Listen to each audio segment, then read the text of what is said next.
What are predictive biomarkers? There are 8 of them. This covers all of lifestyle and epigenetics. So if you want to know your status in regard to blood sugar average, with regard to inflammation and repair need, with regard to cardiorenal risks, with regard to immune tolerance, with regard to vitamin D levels, omega-3 index, and then there's a urine test for damage to your DNA. So I'd like to talk about each of these 8 tests and why they cover so much territory. We reviewed many, many tests to come down to just 8 that cover all of your lifestyle, all of your habits of daily living. So there's hemoglobin A1C, and it should be 5%. There's high sensitivity C-reactive protein, and it should be less than 0.5. Plasma homocysteine should be less than 6. Your immune defense and repair LRA by ELISA ACT test should be tolerant. There should be no reactions. Your vitamin D level should be 50 to 80, and that probably means taking drops under the tongue to achieve that, because the atrophy of most people's digestive tract is significant enough that vitamin D and other nutrients are not getting fully absorbed. Then check your omega-3 index. It should be 8 or above. And then there's 8-oxoguanine. That's the urine test of DNA damage. When you couple these 8 predictive biomarkers, interpreted to their best outcome goal values, not some statistical range from a laboratory.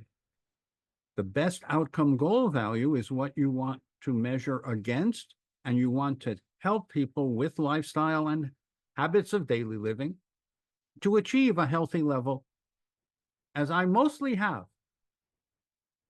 I measure my predictive biomarkers about every 6 months. It's been a dozen years since I had a near-death experience, which woke me up, literally and figuratively. So I want you to avoid catastrophe. I want you to know these 8 predictive biomarkers and how you compare to the best outcome value. And if you need a lifestyle makeover, we can guide you to that, so that your kitchen, your bedroom, your personal care, your environment all support good health. You can reduce by about 80% the toxin exposures, and the remaining 20% your liver and kidneys can handle if you supplement intelligently with a triple detoxifier. Phase 1, phase 2, phase 3 detoxification. We pioneered this in the late 1980s, and it's been available ever since. You want safer polyphenolics, quercetin dihydrate, and soluble OPC. My colleague Jayshree Amani and I have published several review articles. The bottom line and the most important takeaway is that the safer, more bioavailable flavonoids and flavanols are quercetin dihydrate and soluble OPC. You want to measure your morning urine pH and take the magnesium and choline citrate needed based on the daily excretion of extra acids to avoid or reverse metabolic acidosis. So these are quite predictive. These are quite essential to know how you compare with the best outcome value for each of these 8 predictive biomarkers. We do have 4 self-assessments which go along with them, and I recommend them as well. But I want you to know why these 8 tests are essential and why they replace hundreds of other values. A measurement without a meaning is not helpful to a person.